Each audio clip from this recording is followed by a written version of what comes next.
안녕하세요. 김경록입니다. 미래셋 자산운용 현재 고문으로 있고요. 이전에 은퇴연구소장으로 좀 재직했고 채권 담당 CIO로 좀 있었습니다. 오늘 그 은퇴연구소장으로 재직하던 시절의 여러 가지 지식을 바탕으로 좀 여러 가지 말씀을 한번 드려보겠습니다. 두 가지 정도인데요. 첫째는 이제 베이비 부모들 현재 이제 55년 혹은 58년, 그리고 58년부터 한 74년생까지 베이비 부모인데요. 숫자가 아주 많습니다. 그러다 보니까 지금 저성장하고 겹치면서 실질적인 퇴직 연령이 빨라집니다. 그게 이제 저성장에 따른 영향이라고 볼 수 있고요. 베이비 부모들이 이제 직장에 들어갈 때는 고도 성장을 할 시기라서 많이 들어가기는 아주 쉬웠는데 이제 저성장에 접어들게 되면서 이제 조금 실질적으로 빨리 나오게 됩니다. 이게 이제 경제 상황에 대한 앞으로 뭐 10년 동안도 계속 이런 일이 있을 테니까 아마 베이비 부모가 다 은퇴할 때까지 이런 환경일 것입니다. 그게 첫 번째 이제 우리에게 직접 영향을 줄 수 있는 환경이고요. 그다음에 두 번째 이제 노후에는 좀 안정적인 자산으로 운용을 해야 하는데 그런데 예금 금리가 너무 낮아요. 채권 금리고 마찬가지고요. 내년에는 거의 1%대에 들어가게 될 텐데요. 그리고 이제 그 저금리가 계속 지속되게 될 겁니다. 그러면 이제 축적한 자산으로 안정적으로 소득을 얻으려는 부분에서 조금 문제가 생기게 됩니다. 그래서 이 두 가지가 이제 좀 도전 과제라고 볼 수 있고요. 그 외에 또 긍정적인 측면도 많습니다. 그래서 긍정적인 측면이라고 한다면은 그래도 자산을 축적할 수 있는 그런 연령대였고, 그다음에 고도 성장 시기에 직장을 다녔다는 것, 뭐 이런 것들이니까요. 도전 과제를 잘 보시면서 헤쳐나가시는 것이 필요한 시기라고 보아집니다. 뭐 물론 연금 제도가 각국에 따라서 조금 다르긴 하지만은 보편적으로 본다면은 공적 연금 하나만으로 하기 어렵습니다. 인구가 피라미드 구조에서 거꾸로 된 구조가 되기 때문에 그 말은 뭐냐면은 이제 나이 든 사람들이 머리가 커지는 가분수 형태가 되는 것이죠. 그런 데서 공적 연금을 후하게 줄 수가 없습니다. 그래서 어느 나라든 일찍부터 고령 사회를 경험한 나라들은 3층 연금을 준비하라고 그럽니다. 혹은 세계의 기둥이라고 이런 이야기를 하는데요. 방금 말씀하시는 이제 국민연금, 이제 공적연금이죠. 공무원연금, 군인연금, 뭐 상연금 다 해당되는데요. 그 공적연금이 하나의 기둥이고, 그 다음에 두 번째 이제 직장 다니면서 나의 퇴직금의 이제 12분의 1, 한 달치를 적립해서 하는 것, 그게 퇴직연금이고, 세 번째는 이제 세제 혜택을 주면서 자기가 자의적으로 이제 가입하는 것, 그게 이제 개인연금입니다. 그래서 이 세 가지 연금을 가지고 3층 연금 혹은 세 개의 기둥으로 나의 노후의 집을 받침한다 이렇게 보셔야 됩니다. 그래서 어느 나라든 하나만으로 힘들고요.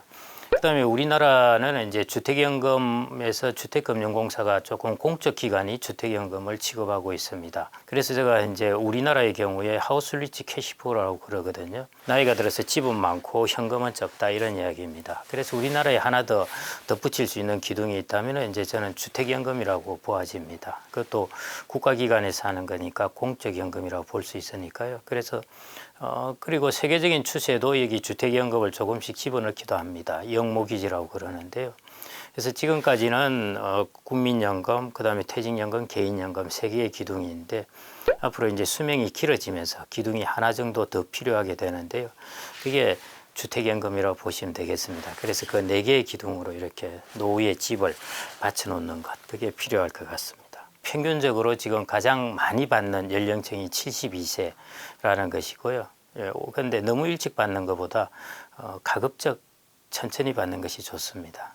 이게 역복리 효과라고 결국 대출이기 때문에요. 이자가 계속 쌓이는 것이거든요. 그 다음에 이자가 쌓인 데다가 또 이자가 물고 하기 때문에 이자가 복리로 쌓이는 형태입니다. 거기다가 보험료도 복리로 가산이 되기 때문에요. 그래서 일찍 받으면 그만큼 이제 역복리 효과로 받는 금액이 적어지고 뒤로 받을수록 이제 조금 금액이 많아지니까 그래서 지금 대략 평균적으로 가장 많이 받는 연령층이 한 72세. 저는 뭐 이 정도가 합리적이라고 보아집니다. 60대이신 분들이라면은 사실은 이제 점검을 한번 해보셔야죠. 해보셔야 되는데요. 제일 중요한 것은 이제 60대가 되면은 내가 가진 자산을 가지고 소득을 얼마 만들 수 있을까 합니다. 왜냐하면 이제 월급이 극단적으로 이야기하겠습니다. 월급이 없어졌다. 그러면은 내가 가진 자산에서 소득을 만들어야 되기 때문에요. 그걸 이제 계산을 해보셔야 돼요. 그러면은 그 계산해 보시는데 이제 가장 편한 방법이 뭐냐면은 일단은 이제 국민연금 받으실 테니까요. 그래서 국민연금 얼마, 예를 들어 뭐 월 200.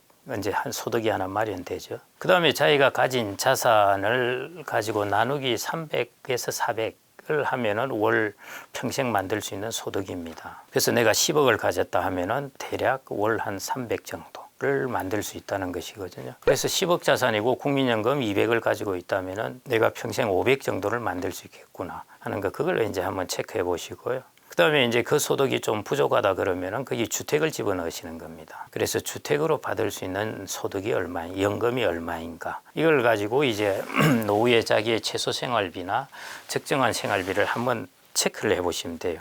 그래서 내가 전혀 문제 없겠구나, 적정한 생활비 정도는 마련할 수 있겠구나 하는 것들을 한번 체크해 보셔야 되고요. 그렇게 했는데 부족하다 그러면은 이제 내가 근로소득을 좀 더 충당해야 되겠다. 그런 부분 이제 액션을 한다든지, 안 그러면은 지출에 있어서 다운시프트를 해서 좀 지출을 줄여야 된다든지 하는 것들, 이제 그런 의사결정을 할 수가 있습니다. 그래서 가장 중요한 것은 뭐냐 하면은 내가 가진 자산들을 이제 쭉 모아 봅니다. 거기서 이제 쿨하게 빼야 될 것은 자녀 결혼 비용을 쿨하게 빼셔야 돼요. 이거 다 가지고 있다고 내 돈이 아니라, 뭐 사람에 따라 다르지만은 올해 이제 자녀를 결혼시킨 친구가 물론 호텔에서 결혼을 시켰던데요.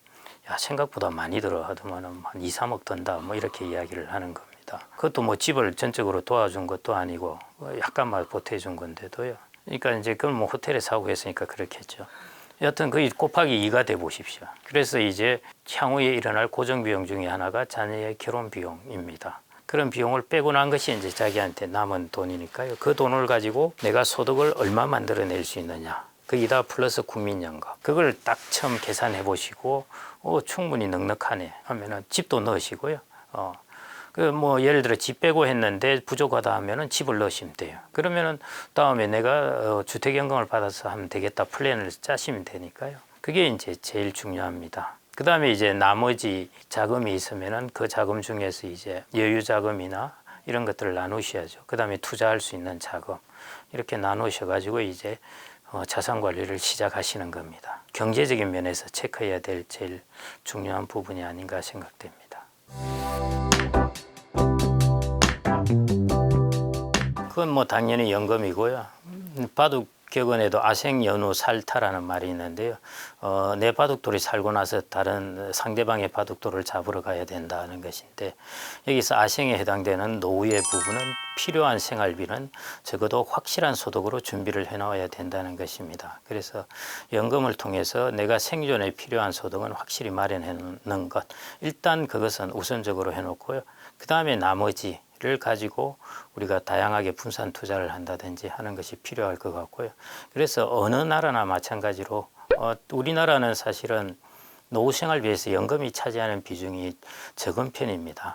아직은 우리가 연금 사회가 덜 되었으니까 그런 거고요. 우리보다 빨리 연금 사회가 이루어진 이제 서구 사회 같은 경우에는 사실은 노후 생활의 상당 부분을, 거의 대부분을 연금을 통해서 소득을 마련하고 있습니다. 그래서 이런 생각이 이제 자꾸자꾸 관념의 머리에 이제 좀 세팅이 돼야 되는데요.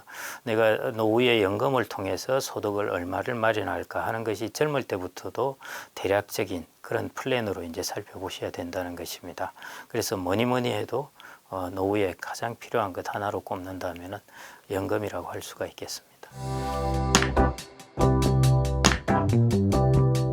투자가 이제 어떤 것을 보느냐 하는 것인데요. 예금과 투자 이렇게 본다면은 하여튼 60대 이후는 그래도 안정적으로 하는 것이 좋습니다. 좋은 것이고요. 다만 제가 말씀드리는 이제 3개의 연금 혹은 4개의 연금이 탄탄히 갖춰져 있고, 그래서 내가 4개의 연금을 통해서 최소 생활비뿐만 아니라 어느 정도의 적정한 생활비는 내가 이것으로 충당을 할 수 있다 하면은 나머지 자금은 조금 여유 자금이 될 수 있으니까요. 그런 자금은 이제 아주 뭐 코인이라든지 뭐 이런 식으로 금이라든지 이런 쪽 원유 이런 투자는 하시지 말고, 하시더라도 배당이 있는 것들, 배당주라든지 그다음에 리츠라든지 이런 식으로요. 조금 위험은 장기적으로 덜하고 그다음에 따박따박 현금 흐름을 줄 수 있는 것 이런 쪽으로 어느 정도 투자의 비중을 옮겨가는 것이 좋고요. 일본 같은 경우에 이제 95년에 제로금리로 이제 초저금리로 들어가게 되는데 일본이 그러면서 한 10년 정도 있으면서 이제 자산의 구성 변화가 일어납니다. 해외 채권, 그다음에 리츠, 배당주 뭐 이런 식으로 구성의 변화가 일어나는데요. 수명이 길어지면서 과거 같은 경우에는 뭐 한 70대 중반이면 남성들이 사망을 많이 하니까 뭐 예금을 갖는 것이 제일 베스트입니다. 유동성이고 그러니까요. 그런데 이제 남성들도 수명이 길어지고 전체 평균적인 수명 자체가 거의 90대 이후로 늘어났으니까요. 어느 정도 약간 투자로 좀 옮겨가는 것은 필요한 것이고 다만 너무 이렇게 투기적인 모양의 투자보다는 우리가 좀 꾸준하게 현금 흐름을 받을 수 있는 그런 쪽의 투자가 장기적으로는 좀 안정적입니다. 그래서 투자를 하더라도 투자도 아시다시피 아주 하이 리스크 영역이 있고 중간 정도의 리스크 영역이 있습니다. 그래서 아주 하이 리스크의 영역보다는 중간 정도의 리스크가 있는 그런 영역이고요. 그게 이제 배당주라든지 리츠라든지 이런 쪽으로 옮겨가시는 것이 필요할 것 같습니다. 목돈을 여러 가지 투자 실수도 있고요. 그것도 자기가 창업을 하는 것도 투자라고 할 수 있겠죠. 이게 꼭 주식을 투자하는 것뿐만 아니라 자기가 자기 자신의 비즈니스에 투자하는 것이 창업이니까요. 그래서 그런 부분이 이제 어느 나라나 마찬가지로 조사를 해보면은 창업을 했을 때 실패율은 높은데 자기 자신만은 성공할 것이라는 그런 기대감이 큽니다. 이게 인식의 오류이죠. 나는 평균에 속하지 않는다 하는데요. 그럼에도 불구하고 대부분 평균에 속하게 됩니다. 그러면 이제 은퇴에 모아놨던 자금이 상당 부분 날아가는데요. 그래서 제가 이전부터 했던 이야기가 은퇴 창업은 자칫하면은 임대업자하고 인테리어업자 돈을 벌어주는 것 셈이 된다는 것입니다. 그래서 가급적 자격증이나 자기 개인의 전문성을 키워가지고 그래서 소득을 마련하는 것이 좋고요. 단순 자본 창업 이게 가장 위험합니다. 왜냐 누구나 할 수 있기 때문에요. 거의 최저임금 수준 정도의 돈을 벌 수밖에 없고 그것은 뭐 경제적으로 합당한 것입니다. 누구나 할 수 있는 것이기 때문에 거의 낮은 수준 정도의 소득을 벌게 되니까요. 그러다가 자칫 잘못하면 이제 모아둔 은퇴자금도 날아가게 되는 것이죠. 이전에 이제 조금 뼈아팠던 분이 한 6개월, 10개월 동안 6개월, 10개월 이 정도 열심히 해서 이제 치킨집을 차렸는데 저류독감이 와버린 것입니다. 이런 것들도 일어날 수 있다는 것이죠. 원래 비즈니스란 그렇습니다. 그래서 우리가 비즈니스를 시작하는 사람들을 참 그래도 리스펙트를 해야 된다는 것이 큰 리스크를 질 수 있기 때문인데요. 젊었을 때는 괜찮아요. 또다시 일어서면 되는데 노후에는 이제 자기의 은퇴 자금이 날아갑니다. 그래서 저는 그런 부분이 이제 첫 번째 리스크이고요. 그 다음에 이제 리스크라면은 이런 분들이 있습니다. 내가 돈을 적게 모아놔 가지고 상대적으로 이거 한 방으로 내가 노후에 한번 해결해 보자 해서 아주 투기적인 곳에 투자를 하는 분들이 있습니다. 그게 예를 들어 코인이라든지 뭐 이런 것들이죠. 그런 것은 확률이 너무 낮기 때문에요. 그런 부분은 좀 지양하는 것이 좋고 비용을 줄인다든지 자기의 근로소득을 만든다든지 이런 식으로 대비하는 게 좋은 방법입니다. 이제 그게 두 번째. 이제 일확천금 좀 그렇긴 하지만 여하튼 한 번에 한 몇 배를 뻥튀기면은 내가 노후가 편하게 될 것 같은데 하는데 세상이 절대 그렇게 만만치 않다는 것이고요. 그다음에 세 번째는 또 반대의 유형입니다. 우리가 그때 독일 국채, 독일 금리 파생 상품으로 가지고 했던 것이 한 7, 8년 전에 DLS라는 것이 있었습니다. 독일 금리가 마이너스로만 가지 않으면은 한 5% 준다니까요. 그래서 금리가 그때 1% 하던 시절에 이게 웬 떡이냐 해가지고 퇴직금을 거기 다 넣은 사람들이 있습니다. 그 DLS가 그때 손실이 최대 마이너스 80%까지 가기도 했습니다. 그래서 이게 이제 중위험 상품인데요. 금리가 1%일 때 한 5, 6%를 꾸준히 줄 수 있다는 것, 이거 이제 조심하셔야 됩니다. 내년에 1% 금리 들어갈 텐데요. 또 이런 상품들, 파생 상품 구조로 나오게 된 상품이 있는데 이게 나쁘다는 것이 아니라 파생 상품이라는 것은 어떤 조건, 어떤 상황에 따라서는 아주 좋지만은 상황이 급변하면 아주 안 좋게 되는 그런 구조를 가지고 있습니다. 그래서 그거를 꼭 살펴보셔야 되고요. 제 또 주변에 한 분은 그때 라임 옵티머스 사태가 있었는데 퇴직금 받은 부분을 처음에 조금 넣었다가 8%를 주니까 어떻게 했겠습니까? 퇴직금을 다 넣은 것입니다. 이런 부분을 이제 조심하셔야 됩니다. 뭔가 한 방으로 뭔가를 역전해 보겠다는 것, 그 부분을 좀 조심하셔야 될 것 같고요. 은퇴 창업도 마찬가지입니다.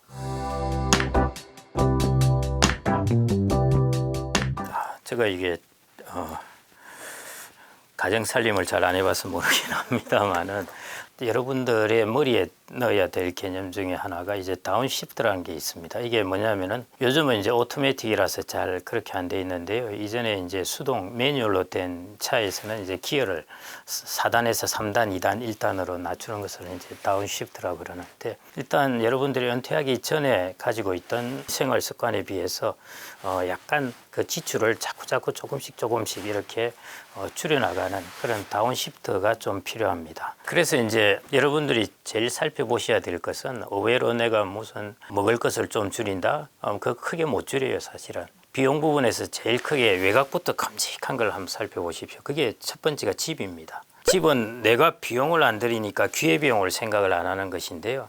내가 예를 들어 20억짜리의 집이 있다는 것과 내가 10억짜리 집이 있으면서 10억 원을 활용한다는 것, 이런 것들인데요. 20억짜리에 있으면은 이게 한 달에 어마어마한 기회비용입니다. 여러분들은 거의 한 달에 월 한 5, 600짜리 집에 있다는 것인 거죠. 주거비용을 그렇게 쓰고 있다는 것입니다. 그래서 이제 한참 자녀를 키우고 그럴 때는 모르겠는데, 그렇지 않을 때는 이제 앞으로 뭐 그 자산 가격이 어떻게 올라갈지 그것 때문에 이제 계속 머무르시는데요. 제 주변에 한 여러 분 보았습니다. 제가 이런 이야기를 하는 것을 보았는데요. 야, 저분들은 자기 주변의 사람들인데 그렇게 뭐 이런저런 뭐 그렇게 뚜렷한 일을 하지 않은데 노후가 그래도 세팅이 되었더라 하는 것이, 보니까 뭐 있으면서 옆에 쪽 강남에 집을 조그마한 거 하나 사더만은 나중에 집값이 올라가지고 그 집을 주택연금을 드니까 월 300만 원을 받더라. 그래서 노후 생활비를 어느 정도 세팅해 놓은 것이고요. 또 한 명은 이제 그 집을 팔고 그다음에 작은 집에 가고 조금 외곽으로 가면서 나머지 돈을 이제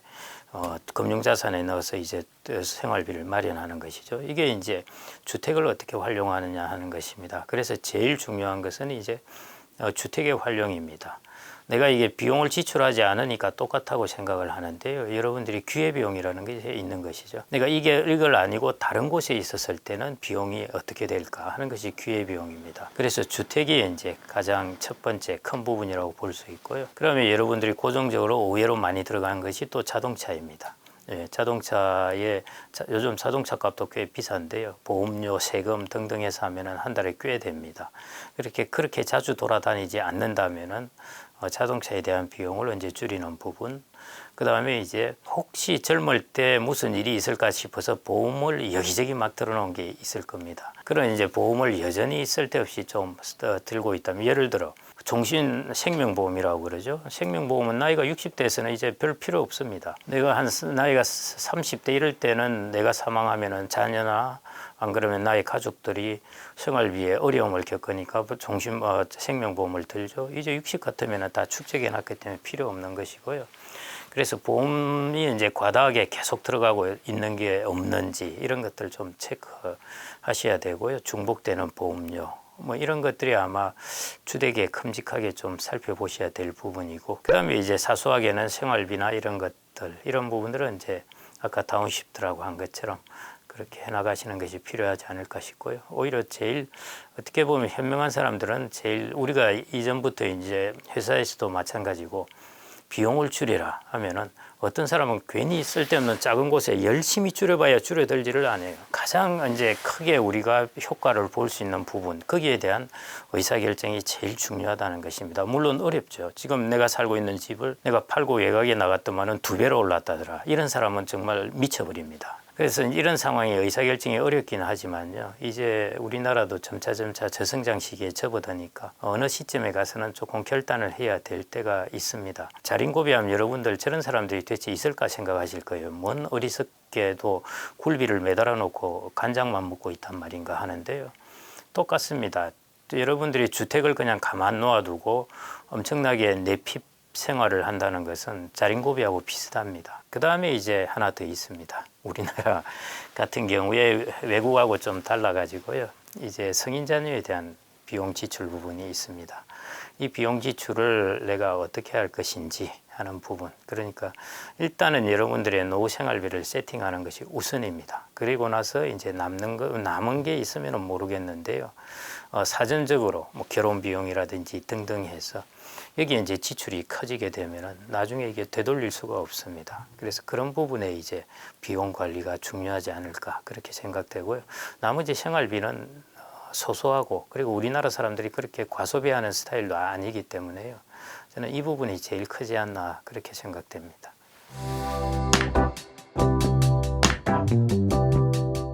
예, 있습니다.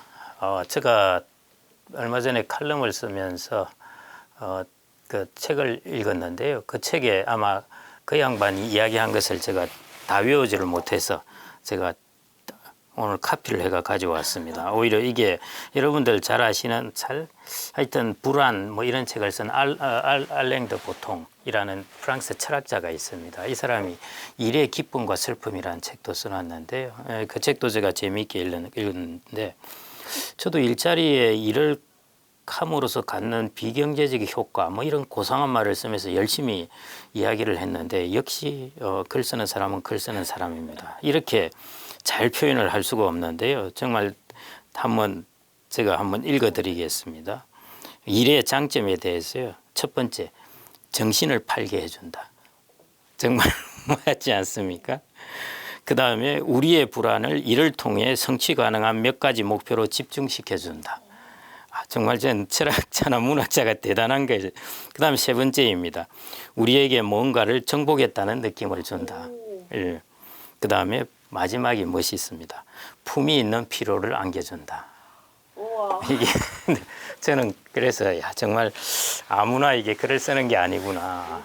예, 예. 그래서 이거 이상 그 일의 비경제적 효과나 중요성에 대해서 이렇게 설득력 있게 정말 아마 많은 사람들이 이거 들으시면 저도 보면서 하나하나가 야 정말 이렇게 했는데요. 그게 저는 이제 돈의 목적뿐만 아니라 돈에 또 있죠. 그게 있으니까 우리가 그 여유 있는 피로감이라든지 이런 걸 느끼게 되는 것이죠. 그래서 그는 돈과 뗄 수는 없습니다. 그런데 인간은 노동을 통해서 이전에 보면은 그게 나오지 않습니까? 성경에 이제 신은 인간을 창조했고 세상을 창조했다는 것이 어떤 의미가 있냐면은 그리고 나서 이제 인간을 신의 형상을 따라 만들었다는 것인데요. 그 말은 뭐냐? 인간도 뭔가를 창조하고 만들어내는 것. 여기에 의해서 기쁨을 많이 느낀다는 것입니다. 그래서 그런 부분에 가치도 있는 것이고요. 그래서 자본주의 사회가 되면서 막스도 그런 이야기를 했지만은 사람들이 이제 일에서 소외됩니다. 자기가 뭔가를 스케이트를 하나를 다 만드는 것이 아니라 자기는 못 박는 것만 평생 한 것이죠. 스케이트가 어떻게 만들어지는지도 모르고 그게 이제 노동의 소외라고 그러는데 이제 은퇴 후에는 그런 쪽에서 노동의 소외를 좀 극복하고 아까처럼 알랭 드 보통이 이야기한 그런 일의 기쁨을 저 주변에서 그런 것들을 좀 누리는 분들이 꽤 있습니다. 저는 그게 일의 비경제적 효과가 아닌가 싶습니다. 한 두 가지 정도인데요. 참 어려운 부분이긴 한데 우리나라 지금 은퇴 연령이 60세로 되어 있습니다. 그런데 이것은 국가가 정해놓은 것이고요. 자기의 생물학적 능력하고는 관계가 없습니다. 일본은 60세지만은 70세까지 이제 실질적으로 고용을 하고 있고요. 서구 사회는 대략 65세 전후고 미국이나 영국은 없습니다. 은퇴 연령이라는 게. 그래서 제가 드리고 싶은 말씀은 60세라는 은퇴 연령에 구애받지 마시라는 것입니다. 60세가 있다 보니까 사람들은 60세를 기준으로 뭔가를 다 생각을 하고 60세 넘어서 일을 하면 뭔가 내가 과다하게 뭔가 한 다음 이런 생각을 하시는데요. 지금 60대 중반 이 정도까지 이의 고용률이 60%가 넘습니다. 그러니까 상당 부분 계속 재취업을 통해서 일을 하신다는 것이죠. 그래서 저는 첫 번째 퇴직 연령에 구애받지 마라. 예, 그게 우리나라를 기준으로 하지 말고 서구 사회나 글로벌한 기준을 보고 사람들은 어떻게 일을 해가는가 하는 걸 보고 노후의 삶을 플랜하는 것이 좋다는 것이고요. 그 다음에 이제 두 번째 부분 그러면요, 습관이 있다면은 그게 이제 지출에 관련된 습관입니다. 그 습관인데 원래 뭐 그 잘 아시다시피 이제 퇴직 전에 소득이 있을 때 그 지출 습관을 퇴직 후에 이렇게 탁 줄이기 어려우니까요. 그 지출 습관을 조금씩 줄이는 것, 다운시프트 하는 것이죠. 그래서 저는 두 가지, 첫째 이제 다운시프트의 삶에서 여러 가지에서 다운시프트를 해가야 됩니다. 그 다음에 이제 두 번째가 퇴직 연령에 구애받지 말고 삶을 길게 보고 노후를 설계하라는 것. 이 두 가지를 좀 말씀드리고 싶습니다.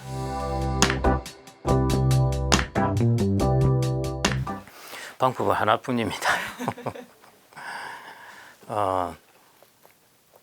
혹시 여기가 금융자산이라고 한다면요, 주택자산을 활용하는 것 하나 반드시 활용하셔야 됩니다.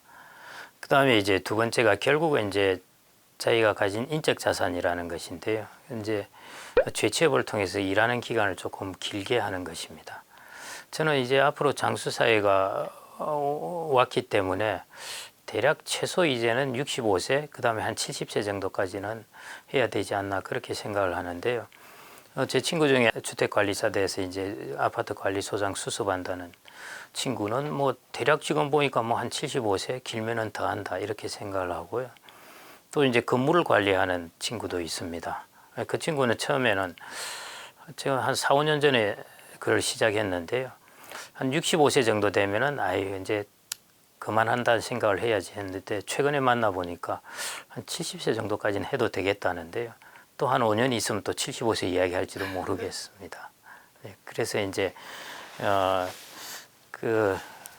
그러니까 한 55세, 57세 이런 때 일을 멈춘 거하고 한 70, 75세까지 소득이 많지는 않지만 이어가는 거하고 아주 큰 차이가 있습니다. 그래서 저는 자산이 많지 않은데 노후를 안정적으로 설계할 수 있는 가장 필수적인 요건은 자기의 인적 자산을 다시 가동하는 것입니다.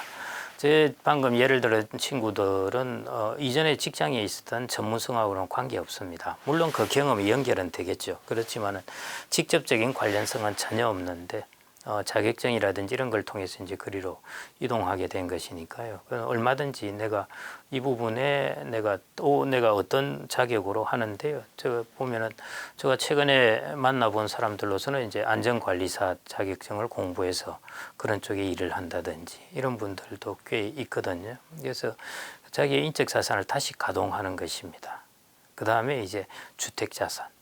우리나라는 보통 주택은 보통 자기 집을 가지고 있으니까요. 그래서 이 두 가지 자산을 다시 한 번 더 살펴보고 그 가치를 높이는 것, 그 다음에 주택 자산은 활용하는 것, 그게 저는 필요하지 않을까 싶습니다.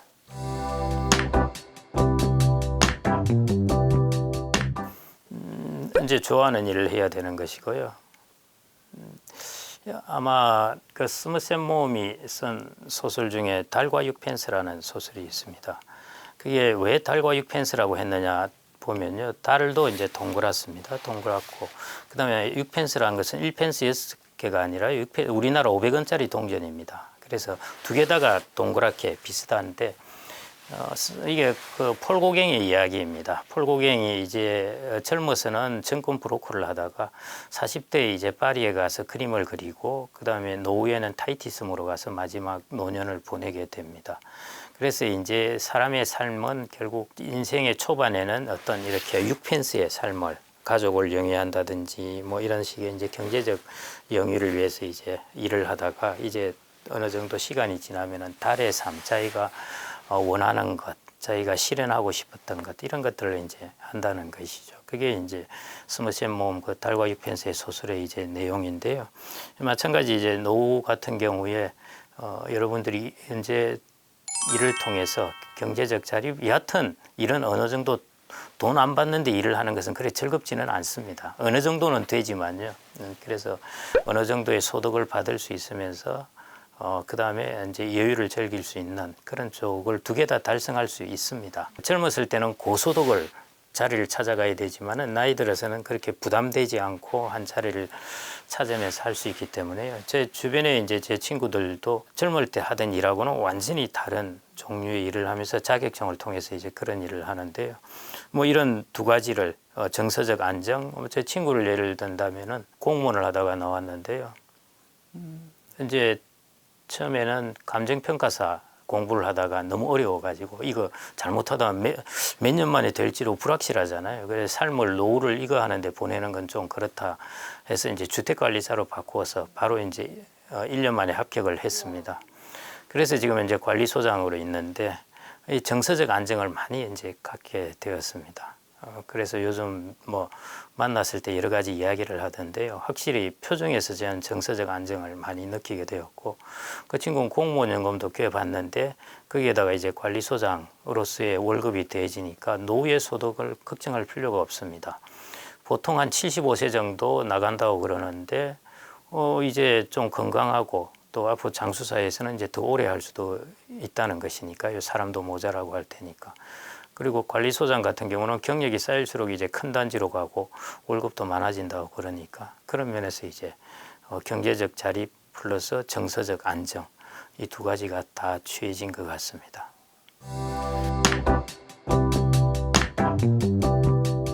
목표인 것입니다. 목표와 자기가 일을 한다는 것, 그것도 뭐 목표라고 할 수도 있고 아닐 수도 있는데요. 어떤 루틴한 일 이런 것들을 한다는 것인데요. 소설가 중에 누구죠? IQ 83가 그거 지었던 일본 소설가. 우리나라에 되게 유명한 갑자기 생각이 안 나네. 노르웨이스. 무라카미 하루키. 예, 무라카미 하루키가 마라톤을 하지 않습니까? 달리기를 엄청 좋아하는데 그래서 달리기를 가지고 책도 쓸 정도로 좋아하는데 이제 루틴한 삶에 대해서 이야기를 하고 있습니다. 자기가 아침에 일어나서 마라톤을 하고 반드시 또 일정한 시간에 글을 씁니다. 생각이 안 나더라도 글을 씁니다. 그런 루틴한 삶이 오히려 삶을 지속적으로 지겹지 않게 이어준다는 것, 이런 것들을 이야기하고 있는데요. 그래서 즐겁게 보내는 분들은 막 이렇게 여기저기 놀러 다니면서 한 사람은 첫째 목적 없이 다니는 사람은 그렇게 즐겁지 않고요. 뭐 예를 들어 세계 여행을 다니더라도 목적 의식이 있는 사람은 즐겁고, 그 다음에 어떤 루틴한 삶을 통해서 자기의 삶을 이렇게 반복적으로 이어가지만은 이제 그런 이야기를 하거든요. 무라카미 하루키도 그런 루틴한 삶을 통해서 이어가지만은 그게 평행으로 가는 것이 아니라 위로 이렇게 쭉 올라간다는 것입니다. 그 말은 진보하고 앞으로 나아가는 방향, 루틴한 삶을 통해서 그렇게 점차 나아가는 방향의 삶을 무라카미 하루키가 이야기하고 있는데요. 그래서 요약하자면은 두 가지입니다. 물론 사람의 성향에 따라서 정말 뭐 레이시페어라고 자유방임으로 사는 것이 정말 이제야말로 내가 자유롭게 살고 싶다는 그런 사람도 있을 수 있어요. 산속에 가서 살 수도 있는 것이고요. 뭐 그렇지만은 통상적으로 많은 비중에 차지하는 것은 어떤 목적 의식을 일단 만들어 놨다는 것입니다. 나는 뭘 하겠다 하고 그 목적을 통해서 향해서 가는 사람들은 일반적으로 행복합니다. 그 다음에 두 번째가 루틴한 어떤 것들을 만들어 놓는 것입니다. 제 친구가 주택관리사를 한 것도 보면은 지금 정서적 안정을 가지게 된 것이 루틴한 삶을 살아가는 것입니다. 아침에 나가서 그 다음에 일상적으로 은행에 여직원하고 이야기도 하고 등등의 루틴한 삶을 만들어 놓는 것이거든요. 그래서 이런 두 가지가 저는 노후의 삶을 행복하게 만드는 요소가 아닐까 그렇게 생각합니다. 저는 이제 여러분들도 많이 유튜브에 보셨을 텐데요. 저는 이제 저희 강창희 소장님이신데요. 지금 언제 8순이 다 돼 가십니다. 그런데 그분이 사실은 현대자산운용 이제 CEO 대표이사도 하셨는데요. 일본의 이제 흐름을 보시고 거기서 과감하게 방향을 개척하셨죠. 그래서 은퇴 설계라든지 이런 부분에 관해서 내가 강의도 하고 글도 쓰겠다는 방향으로 거의 50 후반 정도 해서 60 거의에 이제 글로 개척을 하셔가지고요. 그 이제 좋아하시는 일을 지금 거의 8순 가까이 되시는데도 하고 계시고 앞으로도 뭐 더 하실 것 같고요. 그러다 보니까 이제 좋은 점이 뭐냐 하면은 전국을 다니십니다. 가끔씩 사모님하고도 다니시고요. 그러니까 지방을 여행을 하는데 갈 때마다 여행비 플러스 알파를 받는 것이죠. 거기 가서 강의를 하시고 여행도 하시고 그 다음에 또 무엇보다 중요한 것은 계속 젊은 사람들을 만난다는 것이고 사람들을 많이 만난다는 것입니다. 그래서 그런 것들이 이제 노후의 한 모델이 될 수 있지 않을까 그렇게 보고 있습니다. 그래서 요즘도 따님에게 용돈을 드린다고 하실 정도니까. 예. 우와, 박사님은 어떤 노후를 보내고 싶으세요? 저는 제가 지금 이제 하고 있는 이런 일들인데요. 이게 이제 사람들의 노후나 은퇴 준비. 제가 사실은 이제 이전에 처음에는 은행에 들어갔다가 그다음에 이제 채권 운용 투자 이쪽을 이제 많이 하다가 그다음에 은퇴 쪽을 하게 되었습니다. 그래서 이걸 결합하니까 이제 은퇴 자산 관리가 될 수 있었어요. 그래서 이게 묘하게도 저한테 잘 작용이 되어서 그다음에 또 시대도 마침 또 사람들이 마구 이제 퇴직을 하고 하니까 이게 많이 필요한 것입니다. 그래서 저는 이제 운이 좋은 편이고요. 강창희 소장님도 운이 좋은 편. 강창희 소장님 일본의 변화를 보고 아셨던 것이죠. 우리도 그런 일이 올 것이다 하는 것을 이제 일본을 보고 하신 거고요. 그래서 저는 이제 이런 쪽 일을 뭐 계속 해나가고 하는 것이 저한테는 보람도 있고 이제 제가 좋아하는 일이기도 하고 그 다음에 이제 평생에 제가 좀 연구를 해보고 싶고 한 것은 이제 인구에 관한 것입니다. 제가 채권이나 경제 쪽을 하긴 했습니다만은 2000년대 초반부터 이제 인구에 대한 부분을 계속 관심 있고 팔로우업을 해왔고 앞으로도 우리나라는 적어도 3, 40년은 인구 문제로 계속 이슈가 생기고 어려워집니다. 그래서 그런 인구 문제에 대해서 조금 이제 연구를 계속 해보는 것 그런 부분들이 제가 좀 해보고 싶은 분야입니다.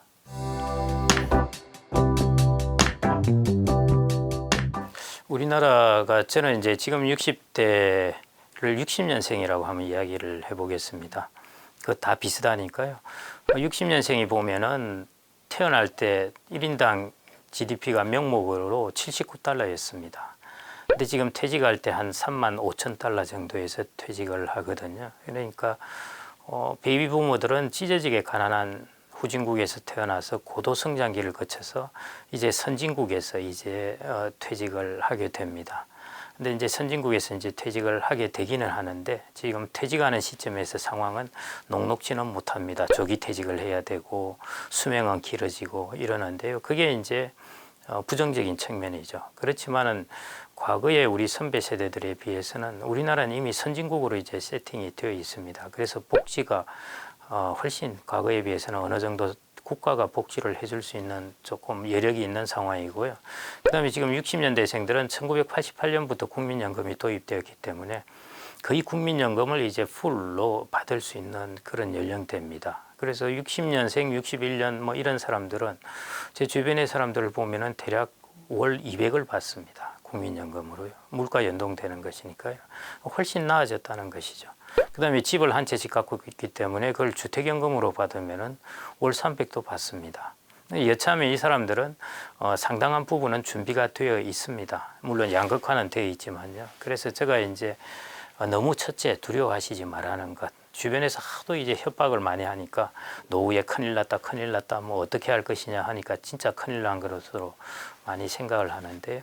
그 면에 비해서는 우리나라는 많이 준비가 되어 있는 세대입니다. 그래서 주변을 찬찬히 가지고 있는 것을 살펴보시면은 준비들이 좀 되어 있으니까 너무 그렇게 첫째 두려워하시지 말고 그 다음에 두 번째 이제 그래서 해야 될 부분이 결국 저는 제일 중요한 것이 자기가 일하는 기간을 뭐 돈을 벌든지 적게 벌든지 간에 조금 일하는 기간을 길게 하는 것 우리가 너무 짧습니다 사실은. 그래서 그게 자기의 전문성을 살리든지 자격증을 통해서 전문성을 얻든지 해서 그런 조금 오래 일할 수 있는 그런 것들을 좀 준비하면 어떨까 그렇게 싶고요. 마지막으로 이제 제일 중요한 것은 이제 정서적 안정이 있어야 됩니다. 노후에는 참 외로운 경우가 많고요. 제가 곰곰이 생각을 해보니까 제가 어릴 때는 저희 할머니는 외로울 틈이 없었어요. 84세에 돌아가셨는데 손주들하고 계속 컸죠. 아들 며느리 있죠. 뭐가 외로우시겠어요. 그 밑에 그다음 손주의 증손자까지 태어났는데